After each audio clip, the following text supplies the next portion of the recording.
What's up mga gwapo? Welcome back sa Gwapos Garage. Bale, ngayon na lang ulit tayo nakapag-upload ng video natin mga gwapo. Naging busy kasi tayo nitong mga nakarang araw. So sa video na to mga gwapo ay meron po tayong isang unit na gagawin. Bale, kung nakikita nyo naman po, ito ay isang FPJ. So yan.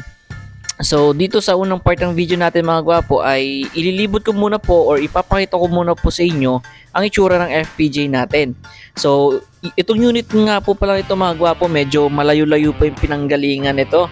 Kasi mga gwapo, ito po ay galing pa sa Tanay Rizal. So grabe, solid ang ating isang manonood na si Sir. So shoutout sa iyo boss kung nasan ka man ngayon. Sana naman ay napapanood mo tong video na to. So yun nga mga gwapo, kung nakikita nyo naman, kupas na kupas ang kulay ng kanyang unit at wala talagang kabuhay-buhay. So kaya ang gagawin natin dito mga gwapo ay buffing lang naman ang gagawin natin dito.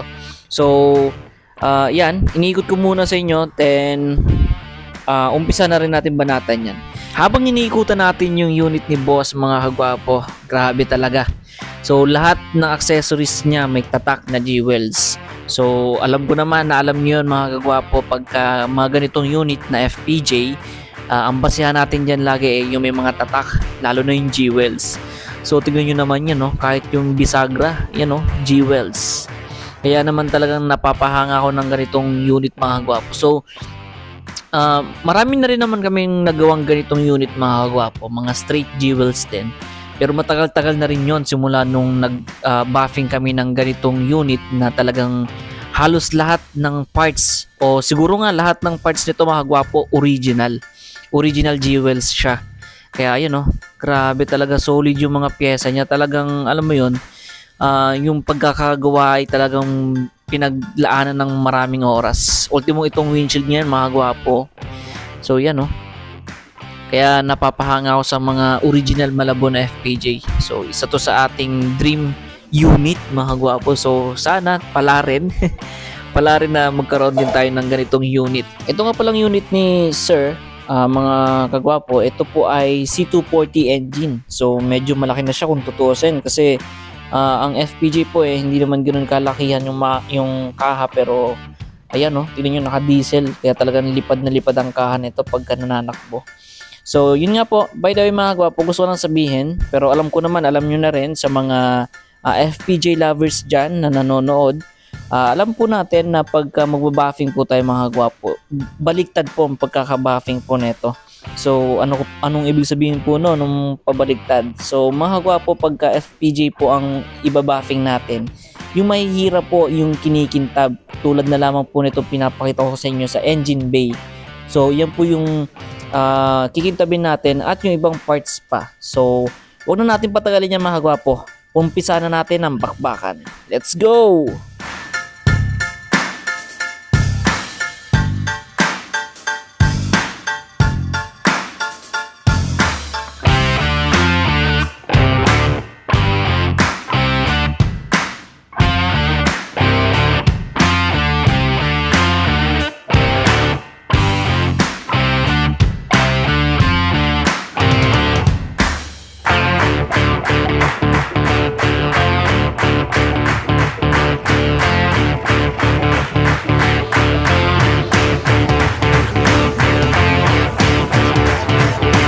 Dito mga gwapo ay natanggal na nga natin yung mga accessories niya at saka yung mga pangharap niya. So yan, mga fender, grills at kung ano nung maliliit na accessories niya.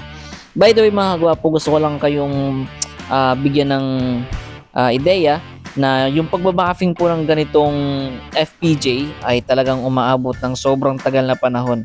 Ultimong itong video na to mga gwapo, medyo mahaba-haba to, kaya naman po mga kagwapo, kung gusto nyo po skip, pwede nyo naman pong skip. Pero kung gusto nyo po makita yung buong proseso mga gwapo, ay panoorin nyo po hanggang dulo.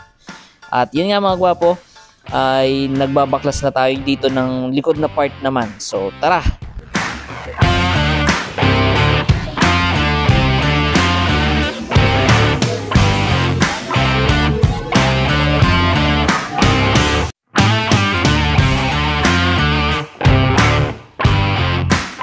Dito nga mga gwapo ay natapos ko na pong baklasin lahat ng accessories niya. Bale, Kung tutuusin mga gwapo, 2 araw ko po siya tinrabaho. So yes po, ganun po katagal magbaklas ng ganitong FPGA, lalo na yung mga mararaming accessories. So makikita nyo naman, ayan yung console box, hindi pa natin natatanggal yan mga gwapo, tatanggalin pa natin yan. Pero yun nga, medyo matagal-tagal po yung ginugol natin sa pagbabaklas kasi nga po ang daming accessories mga gwapo. Kaya naman itong pagbabuffing ng ganito talagang FPGA talagang mabusisi kasi yung mga maliliit na parts niyan mga gwapo kailangan makintab din. So pati yung U-bolt niyan, yung tie rod, yung stabilizer at kung ano-ano pa mga kagwapo dapat doon ay buffing. Syempre mga gwapo, hindi na natin papatanggalin yan at ayan, kung nakikita nyo naman mga gwapo ay nasa pagtatalop na tayo. So tinatalupan natin tong surface ng stainless mga gwapo para mas pumuti siya at mawala po yung mga micro scratches. So yun po lagi yung ginagawa natin. Kaya tara, let's go!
Hanap yan mga gwapo. So ayan, kung makikita nyo dito, natapos na nating matalupan lahat. So kung habang ngayon mga gwapo na ine-edit ko tong video na to, grabe. So saglit na saglit lang panoorin sa video pero maghapon kong tinalupan yan mga gwapo kasi talagang isang buo yan, no?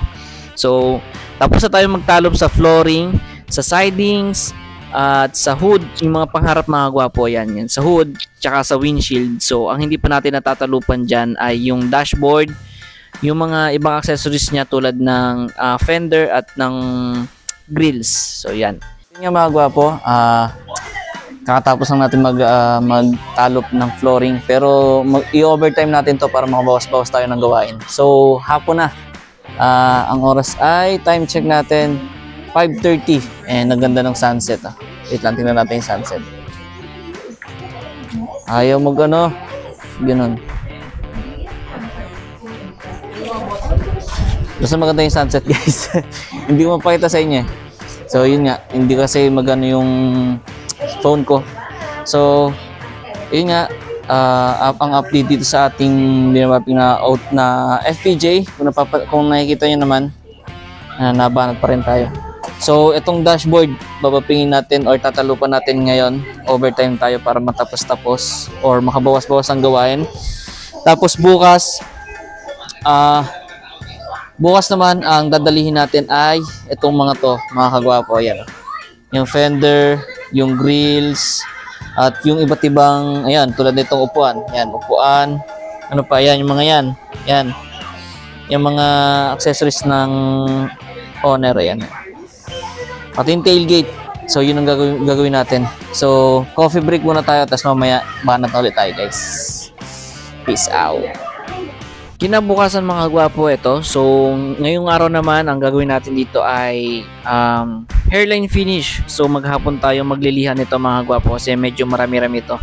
So talagang sasakit ang kamay natin kasi halos lahat ng parts ng FPGA or yung kaha, yung flooring, yung hood, karamihan mga kagwapo ay hairline finish. So talagang medyo mapapalaban yung kamay natin. So tara, huwag na natin patagalin. Let's go!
So yun nga mga gwapo, natapos tayo sa pag-hairline finish. At ngayon naman ay ito naman ang babanatan natin. So ang gagawin natin dito mga gwapo ay tatalupan natin and then i-hairline finish na rin natin dito sa lapag. So tara, bilisan na natin to mga gwapo. Let's go!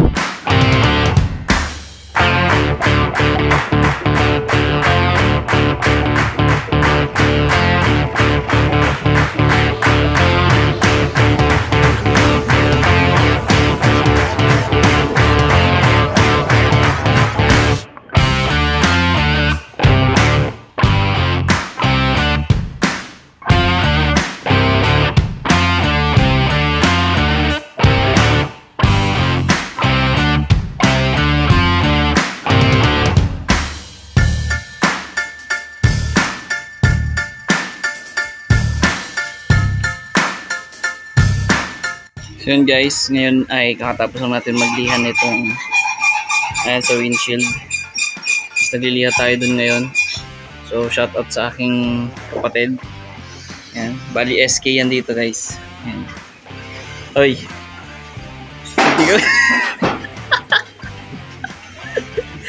So siya nagliliha ng loob yan. Tingnan yung liha niya no. Panis. Matatapos niya hanggang ngayon. Tapusin mo hanggang doon ha.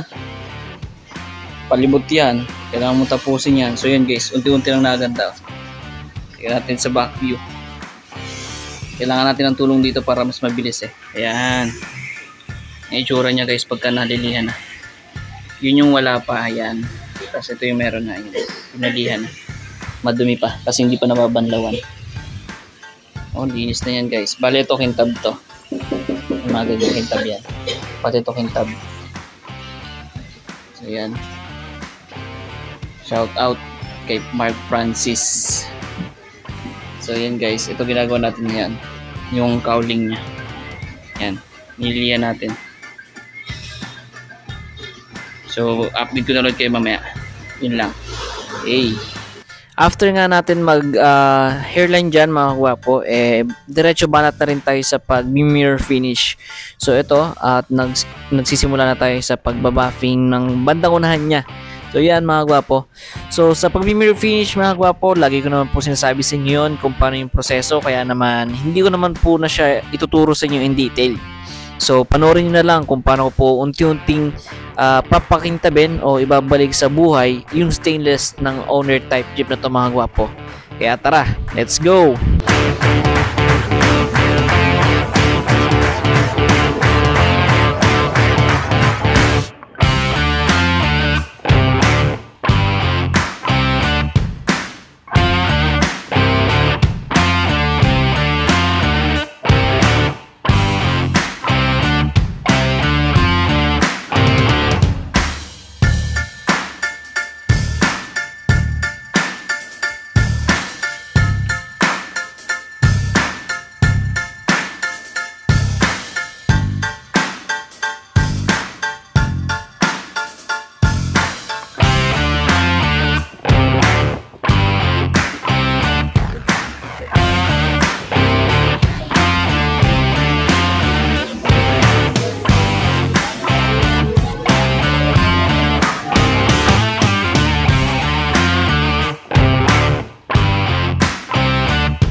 Sa part na to mga gwapo ay kakatapos lang natin pakintabin tong fender at kung makikita nyo naman no, grabe. Sa sobrang kintab niya mga gwapo talagang nangingitim yung ganitong stainless. So yan nga mga gwapo.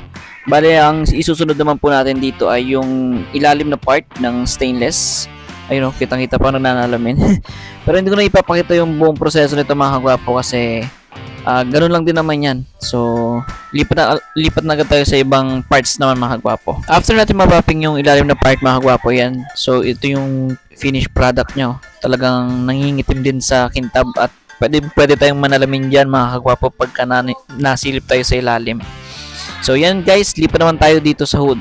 Sa part ito mga gwapo, hindi ko na po ipapakita sa inyo yung proseso ng pagbabuffing po natin ng ilalim ng hood para po mas mapabilis tayo. So parehas lang naman yung mga gwapo kaya sa ibang gawain na lang tayo siguro mag-focus. Fast forward na tayo mga kagwapo para hindi na humaba itong video natin. At ito na nga ang kanyang ibang parts. So ayan kung makikita nyo dito nangingintaba na yung mga kagwapo. So nabuffing na natin yung ibang parts niyan mga kagwapo. At kung makikita nyo sa likod, medyo tapos na tayo dyan. Ayan kung makikita nyo tapos na tayo mag-buffing sa part ng likod. And then ito yung iba niyang accessories. Ayan o, ang ganda, grabe. So ito yung kanyang looks pagka nasa likod tingnan. So medyo makalat lang mga gwapo, pasensya na kasi nga ay medyo ano pa tayo, nagagawa pa kaya makalat pa yung loob. So ito naman yung kanyang fender at yan na lang yung mga natitirang accessories na hindi pa natin nababuffing. Pero itong firewall mga kagwapo, ayan. So, binabuffing na rin natin yan. Utay-utay lang at makatapos-tapos na. So, yan. Dito tayo mapapalaban mamaya yung pagbuffing ng tie rod na yan, stabilizer at kung ano-ano pa dyan sa ilalim. So, medyo mahirap yan.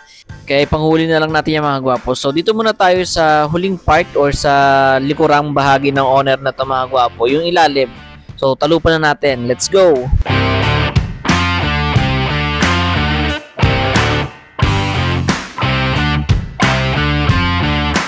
Sa part na ito mga kagwapo ay nagbabuffing lang po tayo ng max. Pero hindi ko na po siya may papakita sa inyo mga kagwapo kasi nga po meron pong ni-request si sir. So ang gusto po ni sir na mangyari ay papalitan ng malalaking gulong. Kaya naman mga kagwapo ay hindi ko na po napakita sa video yung natapos na natin lahat ng mags. So ngayon po mga kagwapo ang papalagyan natin to ng malalaking gulong sa Gen 3 mga gwapo, kaya tara. So what's up guys, ewan ko naririnig ako. So ngayon po ay papunta tayo sa Gen 3 para magpapalit ng gulong. So bale ngayon passenger princess muna tayo. Ayan. Kasi ang nagdadrive ng ating unit ay walang iba kundi si Kuya Moy. So ayan guys, napakasulit ng unit ni Sir Alex. So diesel engine to, 240. So ayun, pakita nyo kung gano'n ka lang ito dito sa highway. Nakakas nyo kaya may Nakakas nyo sa driving Huli no? Alright, let's go! Napakaganda ng view at ulan. Ito ang mga favorite na aking panahon. Napakaganda dito. Guys, nandito na kami ni Kuya Moy. So malayong biyahe. Okay, so nandito na tayo guys sa Gen 3. Ayan, kasama na si Kuya Kenji Mandirigman. Nandito na tayo sa Maxis. Ganun nyo pala pinapatay So dito natin papakabitan ng gulong to guys. So let's go, tingnan nyo naman. Pagdating namin dito mga gwapo, buti na lang ay wala pong ibang nakasalang. Kaya kami agad yung pinapasok dito nila sir. So yan na. So kung makikita nyo naman dito yung tindigan niya mga kagwapo, kung maangas na yung tindig na yan, mas aangas pa yan mamaya mga kagwapo pagka natapos tong palitan ng gulong. So malalaki yung gustong ilagay na gulong dito ni boss. Kasi ang gusto niya mga kagwapo ay talagang pang off-road build. Kaya naman talaga solid na solid. So partner pa sa diesel na engine, kaya naman talagang bagay na bagay mga kagwapo. Hindi na nga pinatagal nila sir mga kagwapo at ayan na, talagang binaklas na lahat ng mga gulong agad para matanggal na yung mga goma niya at papalitan na. So ayan no. So medyo kumupas na rin yung kintab ng ating mags. Ayun, makikita niyo mga gwapo. Kasi nga maulan-ulan siya at medyo malayo yung biniyahe natin, kaya naman talagang maputik. So ang gagawin lang natin yung mga gwapo ay i-retouch na lang natin yan pagbalik or pagka i-turn over na natin yung unit kay sir. So ito yung gulong mga kagwapo, tingnan nyo naman yan no. Ang lalaki ng gulong niyan mga kagwapo, tsaka ang kakapal ng ano niya, mga spikes niya. Ayan oh. So solid na solid to pagka nakakabit o kaya pagka nakatindig na yung owner ni sir. Ayan oh. Kita nyo man yung kapal niya no. Dito nga pala sa Maxis mga kagwapo, yung pagpapakabit natin ng gulong, meron na rin po siyang mga freebies na kasama. Katulad nga po nung free wheel alignment na po yan mga kagwapo, tulad nito. Free brake cleaning at kung ano-ano pang mga free niya mga kagwapo. So yan nga, sa part na to mga kagwapo ay nagwi-wheel balancing na lang tayo, and then after nyan ay ready to install na siya ulit mga kagwapo. So ito nililinisan nila sir dito yung mga preno niya mga kagwapo para talagang solid pa rin kumagat. Tsaka tignan nyo naman yun, no? Grabe, hindi pa nakakabit yung gulong niya mga gwapo, pero naangasan na ako agad. Dito mga gwapo ay naisalpak na yung dalawang gulong niya sa gilid at kung makikita nyo naman, no? Grabe. Ibang-iba talaga yung dating pagka nakaganitong gulong yung FPJ nyo, no? Talagang pang off-road na siya. So kulang na lang ay medyo i-lift pa natin ng konti kasi meron pa siya mga lower rim block mga kagwapo. So tatanggalin natin yun. Sa part na ito mga gwapo ay magbabayad na lang tayo, then okay na. So nga pala mga gwapo, habang nagpapakabit tayo ng gulong meron tayong na-discover dun sa unit ni sir. So medyo kumakalog na yung mga tie rod niya, kaya talagang palitin na. Tsaka meron pa tayong isang naging problema mga kagwapo, kaya naman ipapakita ko sa inyo yon after nito. At ito na nga yun mga kagwapo. So papunta pa lang kami sa Gen 3, medyo nararamdaman namin ni Kuya Moy na mahirap talaga siya ipasok sa mga gear niya mga kagwapo. Kaya naman huminto kami isang beses at in-adjust namin yung kanyang push rod. And then luckily na lang mga kagwapo, or buti naman hindi kami nabot sa daan. Pero yun nga, pag-uwi namin nung ipapasok na tong unit ni Sir, ay hindi na nga talaga napasok sa kahit anong gear yung kanyang transmission. At ito yun yung problema niya mga kagwapo. Ayan, medyo nag-stack up na yung piston. At talaga naman ang dumi ng loob niyo mga kagwapo. Makikita nyo napakadumi. At hindi lang yan mga kagwapo, ang isa pa natin naging problema ay yung kanyang master cylinder. Nung chinek up din natin yung master cylinder niya mga kagwapo, meron na rin siyang leak. So yun nga, hindi rin natin siya pinagbigyang pansin, kaya yun siguro yung dahilan kaya talagang tuluyan nang nasira yung kanyang cylinder. So ngayon, ito muna ang ating ayusin, yung kanyang slave cylinder. Lilinisin natin to at sana madala pa sa repair itong slave cylinder, kasi medyo may kamahalan dito mga kagwapo Nakabili na nga pala tayo dito ng mga piyesa mga kagwapo, tulad ng itong tie rod, and then nakabili rin tayo ng repair kit ng kanyang slave cylinder. So kumpleto na to mga kagwapo, bali kakabit na lang natin yan. Dito mga kagwapo, hindi ko na po naipakita sa video kung paano po kinabit yung mga parts tulad ng tie rod, yung sa piston, yung slave cylinder, kasi this time po kung nakikita nyo naman ay nagbabaklas po ako ng kanyang U-bolt, kasi ang gusto po mangyari ni Sir ay i-lift po ng konti yung kanyang harapang part na owner. So ito mga kagwapo, at inaalis na po natin. And then after nun mga kagwapo, since naalis natin yung pangharap niya, yung mga pangilalim, na-buffing po natin ng maayos yung ibang parts niya, tulad na lamang po ng mga U-bolt na yan mga kagwapo, yung stabilizer, and then yung cover ng shock.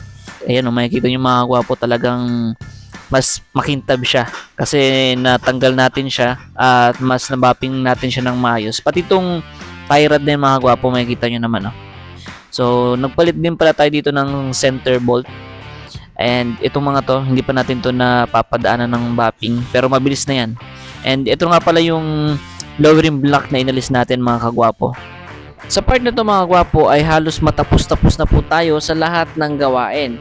At ngayon po, ang pinaka last at final step na gagawin natin mga kagwapo ay i-car wash yung unit ni boss bago natin to i-turn over. Kasi nga po, talagang kumapit na yung dumi sa kanyang kaha mga kagwapo at sa ibang parts ng ating OTJ. Kaya yan naman mga kagwapo, talagang sinasabon ko po mabuti yan para mawala yung mga dumi. And then after natin yan ma-car wash, ay doon naman po natin siya i-metal polish ulit yung mga mayakintab na part para mas mag-shiny ulit yung kanyang dating.